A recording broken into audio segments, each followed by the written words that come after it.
Matahari baru saja terbit di ufuk timur, tapi Siti Aisyah sudah menyiapkan segala perlengkapannya. Udara pagi di desa kecil itu dingin, namun peluh bercucuran di dahinya. Ia memeluk ibunya erat-erat, tangis tak dapat lagi ditahan. "Bu, doakan Aisyah." "Ya, Aisyah akan baik-baik saja," katanya sambil berusaha tersenyum.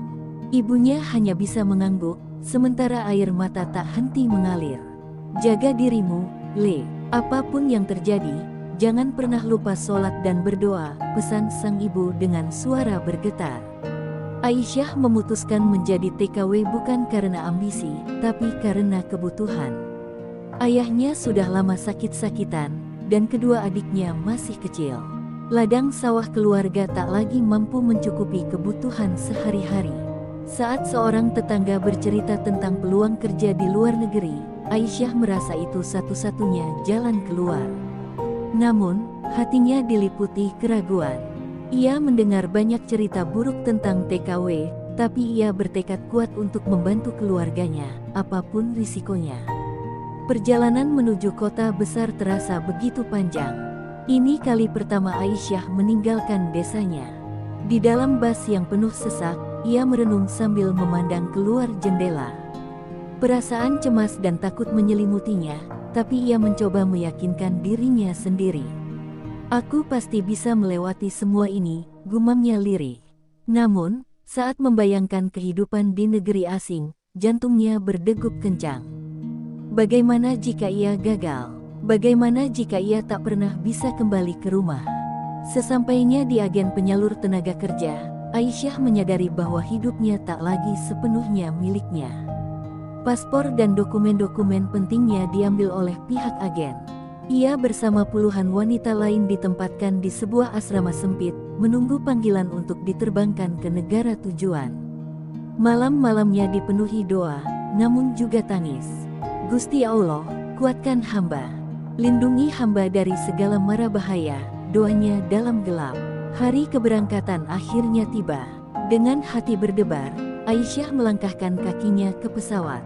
Selama penerbangan, ia hanya bisa memandangi langit biru di luar jendela, berharap bahwa ia akan menemukan kehidupan yang lebih baik di negeri orang. Namun, jauh di lubuk hatinya, ia merasa seperti burung kecil yang terperangkap dalam sangkar besar. Apakah ini jalan yang benar? Pikirnya. Setibanya di Arab Saudi, kenyataan yang dihadapi Aisyah jauh dari bayangan. Rumah majikannya besar dan megah, tapi dingin dan sunyi. Ia langsung disambut dengan tugas yang menumpuk, mencuci, memasak, membersihkan. Setiap hari ia bekerja tanpa henti dari subuh hingga tengah malam. Tak ada waktu untuk istirahat, apalagi berbicara dengan keluarga di kampung halaman.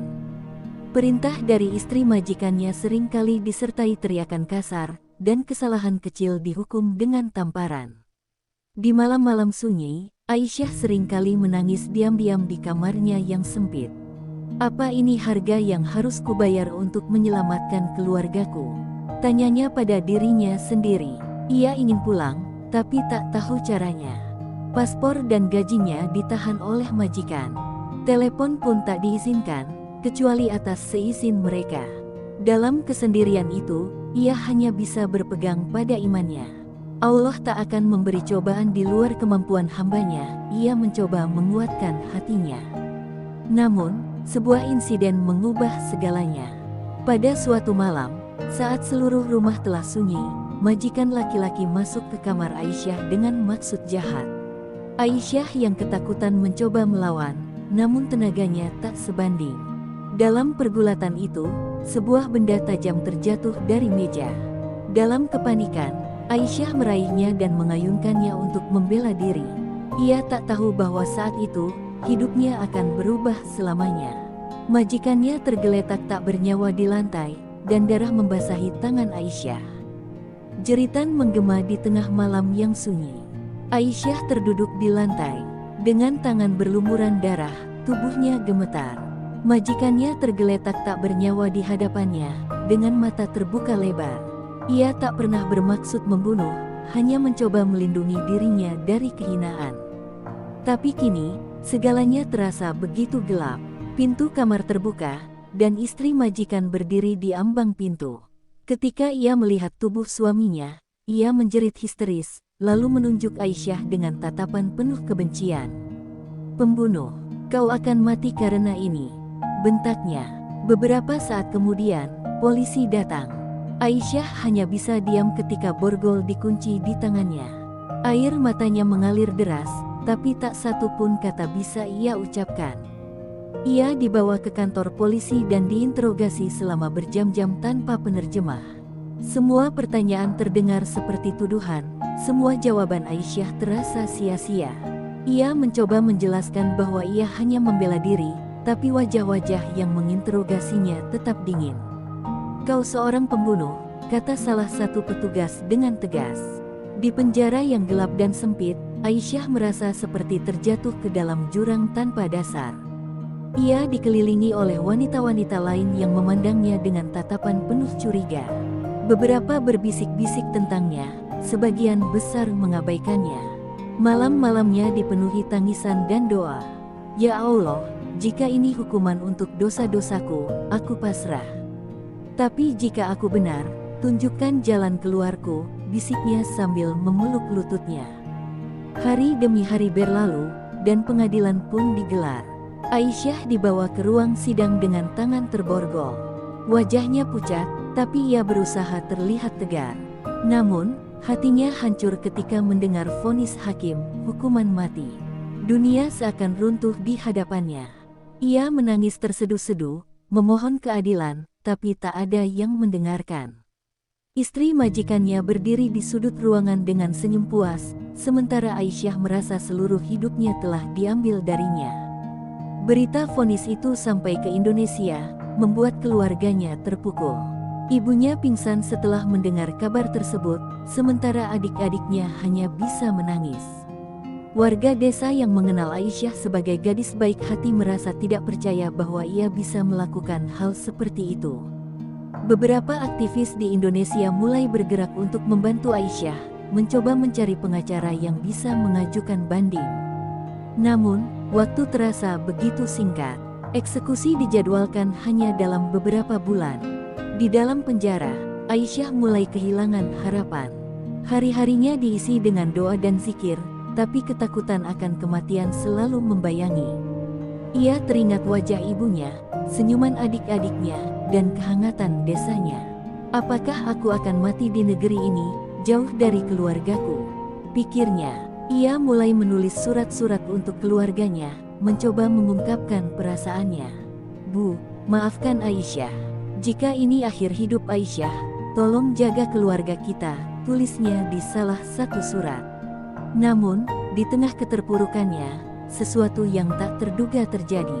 Salah satu tahanan lain, seorang wanita tua yang juga menghadapi hukuman mati, mendekati Aisyah.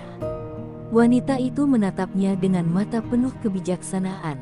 "Allah tidak tidur, nak. Jika kau benar, percayalah, Dia akan menunjukkan jalannya," katanya. Kata-kata itu membangkitkan secercah harapan di hati Aisyah. Ia mulai berdoa dengan lebih khusyuk, memohon keajaiban. Hari eksekusi akhirnya tiba. Aisyah dibawa ke tempat eksekusi dengan wajah pucat dan tubuh lemas. Ia pasrah, tapi di dalam hatinya masih ada doa yang terus ia panjatkan. Algojo berdiri di hadapannya dengan pedang besar, bersiap melaksanakan tugasnya. Namun, saat pedang itu diangkat, tiba-tiba angin kencang berhembus. Badai pasir yang tak terduga menyelimuti tempat itu, membuat semua orang panik dan berlari mencari perlindungan. Di tengah kekacauan itu, Aisyah tetap berdiri, berlutut sambil menangis. Ia merasa bahwa Tuhan sedang menunjukkan kuasa-Nya. Badai pasir yang tiba-tiba menerjang tempat eksekusi membuat semua orang berhamburan. Algojo meletakkan pedangnya, melindungi wajah dari terpaan pasir yang menyakitkan. Para penjaga berteriak panik, memerintahkan semua orang untuk berlindung. Di tengah kekacauan itu, Aisyah tetap berlutut dengan tubuh gemetar. Matanya tertutup rapat, dan doa terus meluncur dari bibirnya. "Ya Allah, jika ini adalah takdirku, aku ikhlas. Tapi jika Engkau masih ingin aku hidup, tunjukkan keajaiban-Mu," bisiknya lirih.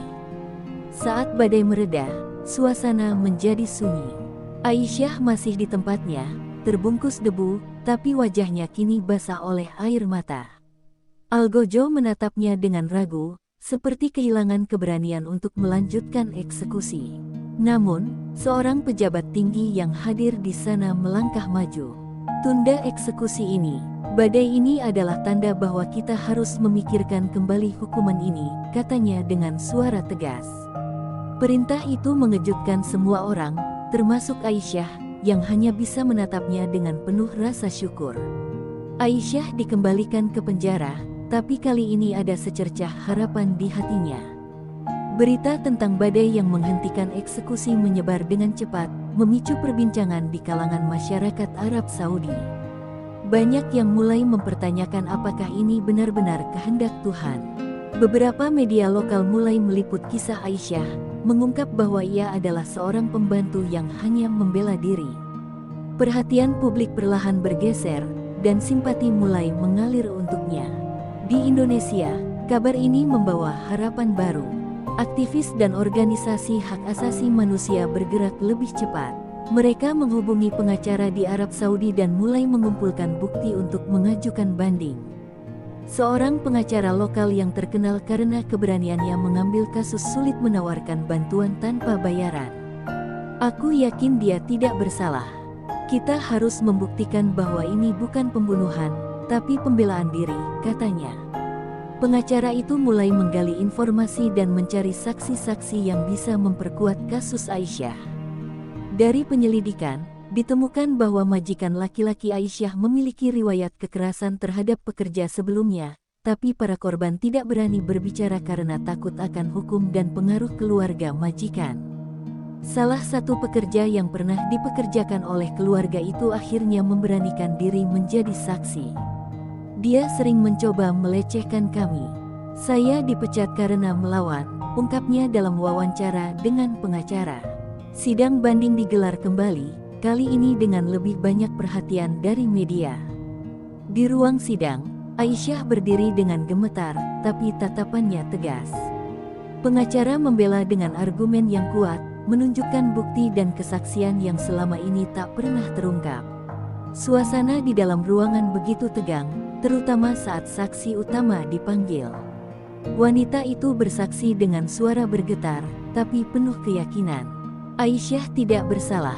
Dia hanya korban dari majikan yang selama ini menyalahgunakan kekuasaannya, katanya.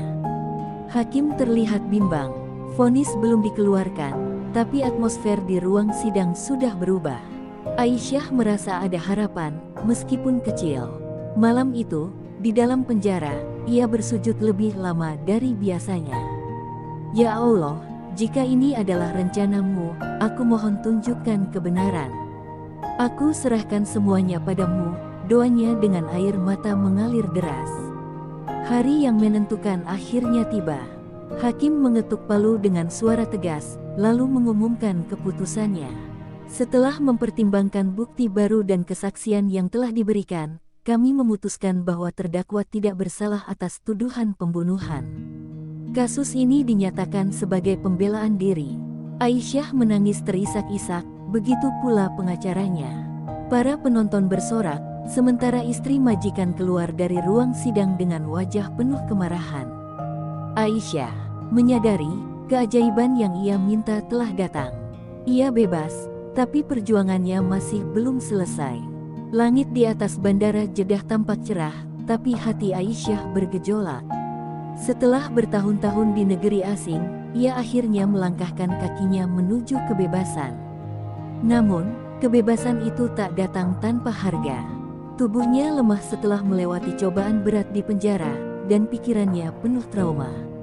Ketika petugas imigrasi mengembalikan paspornya, Aisyah memandang dokumen itu dengan mata berkaca-kaca. Di sana tercantum namanya, bukti bahwa ia masih hidup meski telah mendekati kematian. Penerbangan menuju Indonesia terasa panjang dan emosional. Sepanjang perjalanan, Aisyah hanya diam sambil memandangi awan di luar jendela. Ia membayangkan keluarganya di desa, terutama wajah ibunya yang selalu menjadi sumber kekuatannya. Di kantong bajunya, Ia menyimpan surat-surat yang pernah ia tulis di penjara, surat yang penuh permohonan maaf dan harapan jika ia tak selamat. Mungkin ini waktunya untuk menyerahkan surat-surat ini pada mereka, pikirnya. Tapi hatinya masih penuh keraguan. Setibanya di Bandara Surabaya, Aisyah disambut oleh kerumunan wartawan dan aktivis yang telah memperjuangkan kebebasannya. Ia merasa canggung, tak terbiasa menjadi pusat perhatian. Namun, di tengah keramaian, ia melihat sosok yang ia kenal, ibunya berdiri dengan mata berkaca-kaca, diapit oleh kedua adiknya. Aisyah langsung berlari memeluk ibunya, dan tangis mereka pecah. "Bu, Aisyah pulang," katanya dengan suara bergetar. "Le, kamu selamat." "Alhamdulillah," jawab sang ibu, mencium keningnya berulang kali. Namun, kepulangannya bukan tanpa tantangan. Ketika Aisyah tiba di desanya, banyak tetangga yang menyambut dengan kehangatan, tapi ada juga yang memandangnya dengan curiga. "Itu dia, yang hampir dihukum mati," bisik seseorang. "Apakah dia benar-benar tidak bersalah?" tanya yang lain. Gosip mulai beredar, membuat Aisyah merasa terasing di kampung halamannya sendiri. Tapi ia mencoba bersabar. Ia tahu, waktu akan membuktikan segalanya.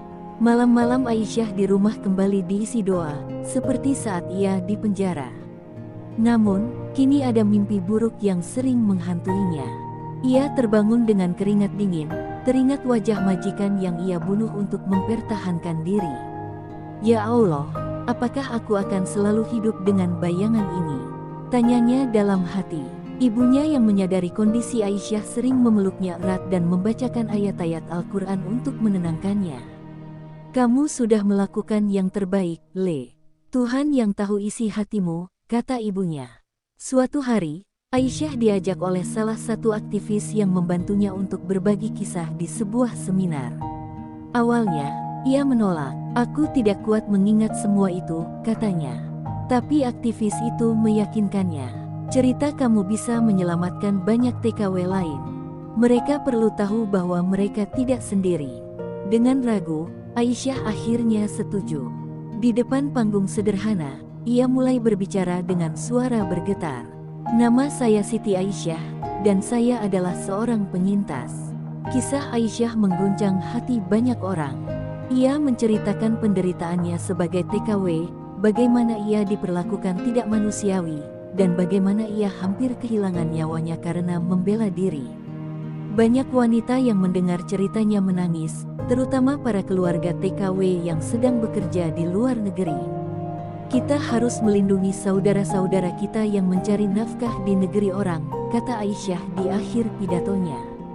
Tepuk tangan bergemuruh, dan untuk pertama kalinya, Aisyah merasa suaranya berarti. Seiring waktu, Aisyah menjadi simbol perjuangan dan kekuatan bagi para TKW di Indonesia. Ia mulai aktif bekerja dengan berbagai organisasi untuk meningkatkan kesadaran tentang hak-hak pekerja migran. Luka-luka batinnya belum sepenuhnya sembuh, tapi ia tahu bahwa Tuhan telah menyelamatkannya bukan tanpa alasan.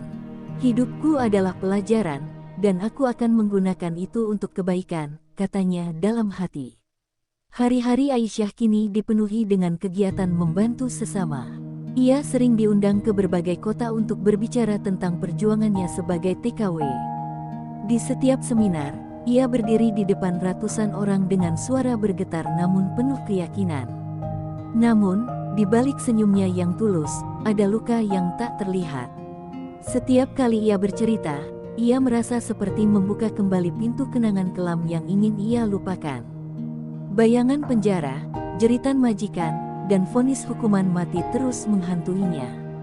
Pada suatu malam, sepulang dari sebuah acara di Surabaya, Aisyah duduk termenung di sudut rumahnya.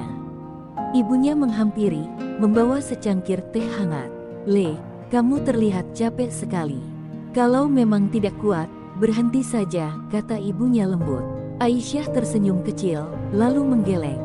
"Bu, aku tidak bisa berhenti. Banyak yang menggantungkan harapan pada cerita ini. Tapi, kenangan itu selalu kembali, Bu.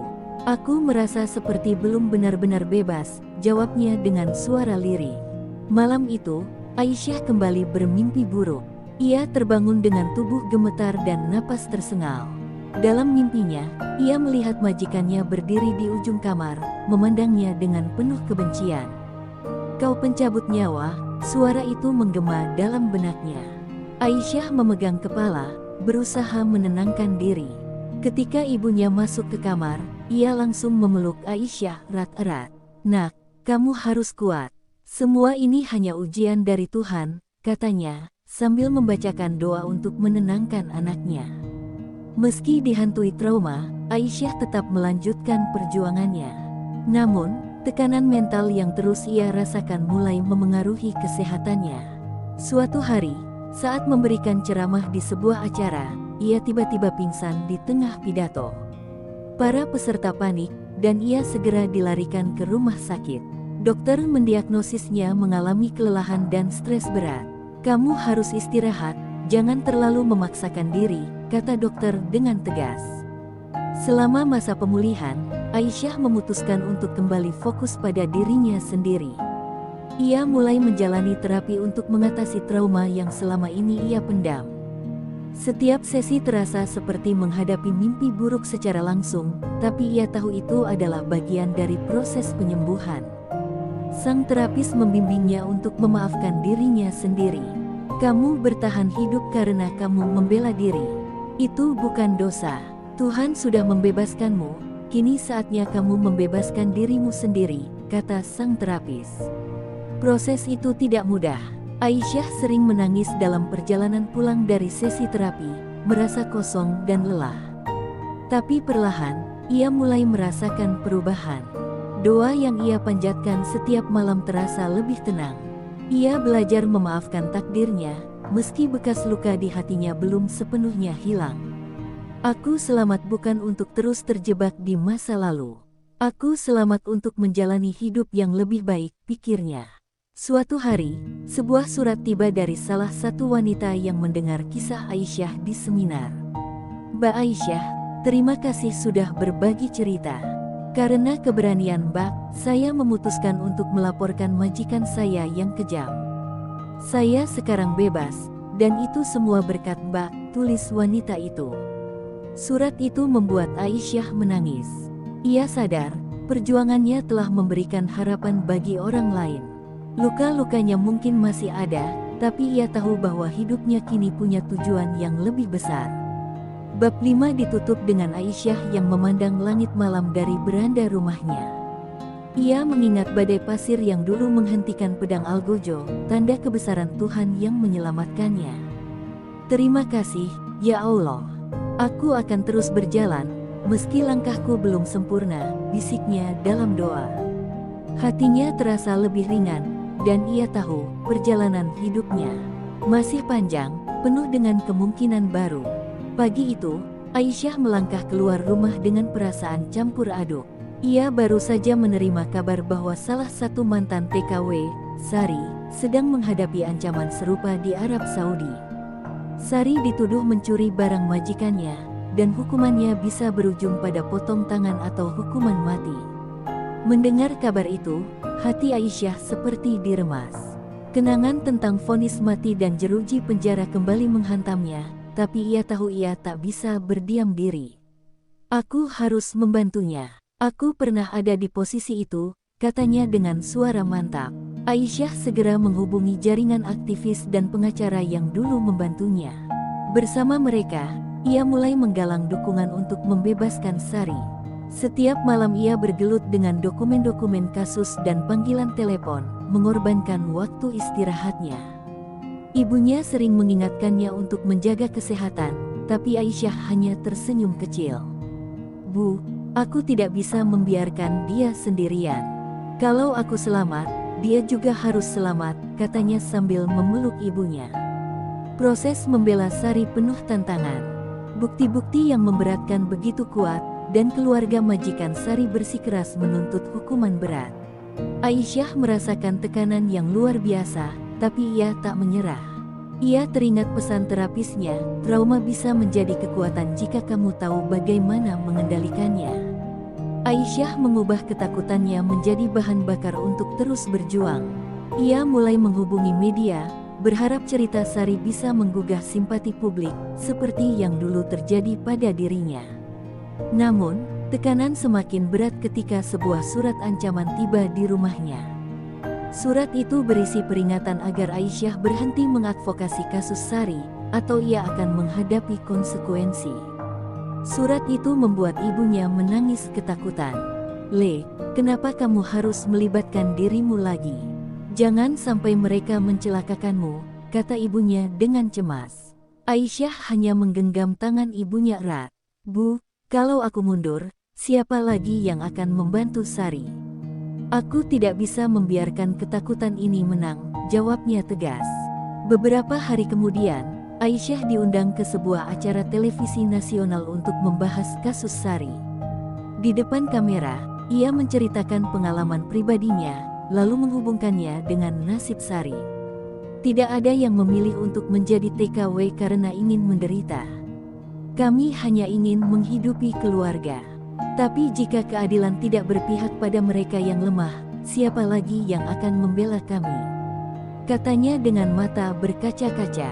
Kata-katanya mengguncang hati banyak penonton, dan dukungan untuk Sari mulai mengalir deras. Di tengah perjuangan ini, Aisyah merasakan kelelahan yang luar biasa. Malam-malamnya kembali diisi mimpi buruk, tapi ia menemukan pelipur di dalam doa. Ia berulang kali memohon kekuatan kepada Tuhan. "Ya Allah, aku tidak tahu apakah aku cukup kuat, tapi aku percaya Engkau tidak pernah memberikan ujian di luar batas kemampuanku," bisiknya dengan air mata mengalir. Ia mulai merasakan kembali kedekatannya dengan Tuhan, seperti saat ia berada di ujung hidupnya dulu. Perjuangan Aisyah akhirnya membuahkan hasil. Berkat tekanan dari publik dan bukti baru yang ditemukan oleh tim pengacara, Sari akhirnya dibebaskan dari tuduhan dan dipulangkan ke Indonesia. Ketika Sari tiba di bandara, ia langsung berlari memeluk Aisyah sambil menangis. "Mbak, terima kasih. Kalau bukan karena Mbak, aku mungkin sudah mati," katanya terisak. Aisyah hanya tersenyum, meski matanya juga basah. Ia merasa Tuhan telah memberinya kesempatan kedua untuk membantu orang lain.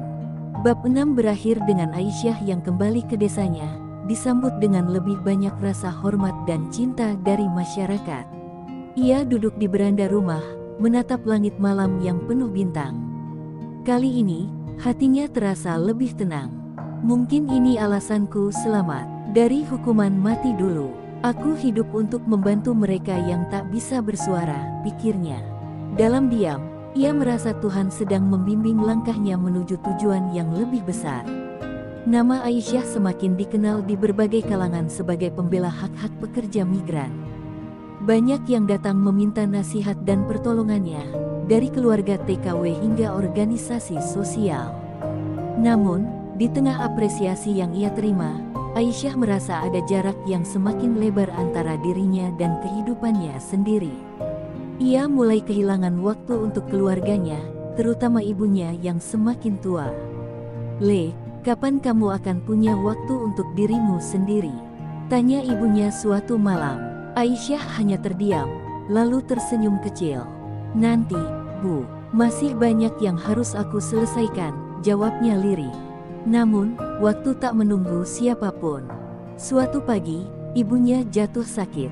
Tubuhnya lemah dan ia sulit bangun dari tempat tidur. Dokter mengatakan ibunya mengalami komplikasi akibat tekanan darah tinggi dan diabetes yang tak terkontrol. Aisyah merasa terpukul. Selama ini ia sibuk membantu orang lain hingga lupa menjaga orang yang paling berarti baginya. "Bu, maafkan Aisyah. Harusnya aku lebih sering di rumah," katanya sambil menggenggam tangan ibunya yang dingin. "Kamu sudah berbuat banyak untuk orang lain, Le. Tapi ingat, kamu tetap anakku. Aku ingin kamu bahagia juga," balas ibunya pelan. Aisyah memutuskan untuk mengurangi kegiatannya. Ia ingin merawat ibunya dan kembali mendekatkan diri pada keluarga. Namun, sebuah panggilan telepon dari salah satu rekan aktivisnya mengubah segalanya. "Aisyah, ada kasus baru di Timur Tengah. Seorang TKW asal Nusa Tenggara Timur ditahan karena dianggap melanggar kontrak kerja. Dia dipaksa bekerja tanpa upah, dan majikannya sangat kejam. Kami butuh kamu untuk bantu membela dia, kata suara di telepon itu. Aisyah merasa bingung. Di satu sisi, ia ingin fokus pada ibunya, tapi di sisi lain, panggilan ini adalah tanggung jawab yang tak bisa ia abaikan. Dengan hati yang berat, Aisyah menceritakan semuanya pada ibunya. Bu, aku tidak tahu harus bagaimana. Kalau aku pergi, aku takut meninggalkan ibu. Tapi kalau aku diam, siapa yang akan membantu dia? Ibunya tersenyum lemah dan menggenggam tangan Aisyah. Le, lakukan apa yang harus kamu lakukan. Tuhan akan menjaga ibu. Kalau kamu merasa ini tugasmu, pergilah. Tapi ingat, jangan lupakan dirimu sendiri, katanya. Kata-kata ibunya menjadi kekuatan baru bagi Aisyah untuk melanjutkan perjuangannya. Aisyah terbang ke Jakarta untuk bertemu dengan tim yang akan membantunya mengadvokasi kasus ini. Kasus tersebut sangat rumit karena melibatkan perusahaan penyalur tenaga kerja ilegal yang memiliki jaringan luas. Ketika mencoba menggali informasi, Aisyah menerima ancaman dari orang-orang yang merasa terganggu dengan intervensinya. Ancaman itu semakin nyata ketika seseorang melemparkan batu ke jendela rumah ibunya, meninggalkan pesan singkat, berhenti atau keluargamu akan menanggung akibatnya. Kejadian itu membuat Aisyah ketakutan. Ia merasa hidupnya kembali berada di ujung tanduk, seperti ketika ia menghadapi hukuman mati dulu. Ya Allah, apakah aku salah? Mengapa aku harus terus diuji? Tanyanya dalam doa malamnya. Tapi bayangan wajah ibunya, dan para TKW yang tak berdaya, membuatnya tetap bertahan. Aku tidak boleh menyerah. Tuhan tidak akan meninggalkanku, pikirnya. Setelah berminggu-minggu perjuangan, Aisyah dan timnya berhasil membongkar jaringan ilegal itu dan menyelamatkan TKW yang ditahan. Namun, dalam prosesnya, Aisyah menerima kabar buruk, ibunya kembali jatuh sakit dan kondisinya memburuk. Ia langsung pulang ke desanya dengan perasaan bersalah. Saat tiba di rumah, ibunya menatapnya dengan senyuman lemah. Le, ibu bangga padamu. Kamu telah banyak membantu orang.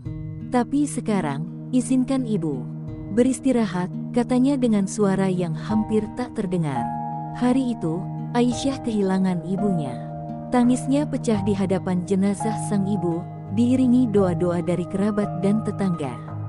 Meski hatinya hancur, ia merasa ada kedamaian dalam senyuman terakhir ibunya. Ibu, aku akan melanjutkan perjuangan ini. Untukmu, dan untuk semua orang yang membutuhkan, bisiknya di pusara sang ibu. Bab ini berakhir dengan Aisyah yang bersimpuh di makam ibunya, menghadapi rasa kehilangan yang mendalam namun penuh tekad untuk terus melangkah. Kehilangan ibunya meninggalkan lubang yang dalam di hati Aisyah. Sepekan setelah pemakaman, ia lebih banyak mengurung diri di kamar. Surat-surat dari para TKW yang meminta bantuan menumpuk di meja, tapi Aisyah belum sanggup menyentuhnya. Setiap malam, ia menangis dalam keheningan, merasakan kehampaan yang tak terlukiskan. Bu, apa aku terlalu sibuk dengan dunia luar hingga lupa menjagamu? Tanyanya pada diri sendiri. Meski ia tahu tak ada jawaban yang akan memuaskan rasa bersalah itu. Di tengah kesedihannya, seorang teman dekat ibunya, Mbok Nah, datang berkunjung. Wanita tua itu membawa sekeranjang buah dan duduk di sisi Aisyah. Nak, aku tahu hatimu sedang berat, tapi ingat, ibumu selalu bangga padamu. Jangan biarkan rasa kehilangan ini menghentikan langkahmu, katanya lembut. Kata-kata Mbok Nah menyentuh hati Aisyah. Ia mulai sadar bahwa ibunya pasti ingin ia melanjutkan hidup, bukan terjebak dalam kesedihan. Perlahan, Aisyah kembali bangkit. Ia mulai membaca surat-surat dari para TKW yang membutuhkan bantuannya. Salah satu surat berasal dari seorang gadis muda bernama Laila, yang baru berusia 18 tahun dan terjebak di Kuwait dengan kondisi mengenaskan. Mbak Aisyah, saya hanya ingin pulang. Saya tidak tahu harus menghubungi siapa lagi. Tolonglah saya, tulis Laila dalam suratnya. Membaca surat itu, Aisyah merasa seperti melihat dirinya sendiri bertahun-tahun lalu, sendirian dan putus asa. Ia tahu ia harus bertindak. Namun, kali ini Aisyah ingin menjalani pendekatan yang berbeda.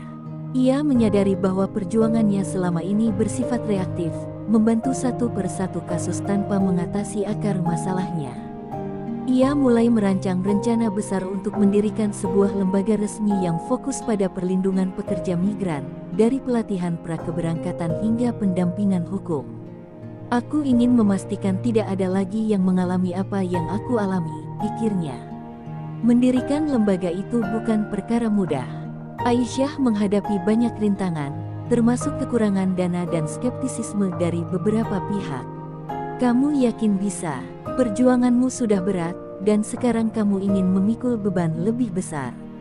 Tanya salah satu rekannya.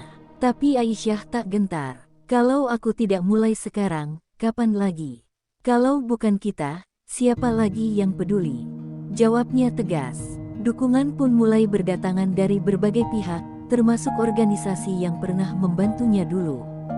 Saat lembaga itu mulai beroperasi, kasus Laila menjadi prioritas pertama mereka. Dengan jaringan yang telah Aisyah bangun selama bertahun-tahun, ia dan timnya berhasil melacak keberadaan Laila dan bernegosiasi dengan majikannya untuk membebaskan gadis itu. Setelah proses panjang, Laila akhirnya dipulangkan ke Indonesia. Saat tiba di bandara, Laila menangis di pelukan Aisyah. "Mbak, terima kasih. Kalau bukan karena Mbak, saya mungkin sudah mati," katanya terisak. Aisyah memeluknya erat, merasa bahwa semua perjuangan ini tak sia-sia. Keberhasilan itu menjadi awal dari perjalanan lembaga yang didirikan Aisyah. Semakin banyak kasus yang ditangani, semakin besar dampak yang mereka hasilkan. Tapi di tengah kesibukannya, Aisyah selalu menyempatkan waktu untuk mendoakan ibunya. Ia sering mengunjungi makam sang ibu, membawa bunga dan menceritakan perkembangan lembaganya. "Bu, aku harap ibu bisa melihat ini dari sana. Semua ini untuk ibu, untuk apa yang ibu ajarkan padaku tentang keberanian dan keikhlasan," katanya sambil menatap langit. Bab 8 ditutup dengan Aisyah yang berdiri di depan kantornya yang sederhana tapi penuh harapan. Di pintu masuk tertulis sebuah kalimat, "Berjuang untuk mereka yang tak bersuara." Aisyah menatap tulisan itu dengan mata berkaca-kaca. Ia tahu jalan yang ia pilih masih panjang dan penuh tantangan, tapi kali ini ia melangkah dengan hati yang lebih ringan. Di dalam dirinya, ia merasa Tuhan telah menunjukkan jalan baru, jalan yang akan terus ia tempuh demi mereka yang membutuhkan.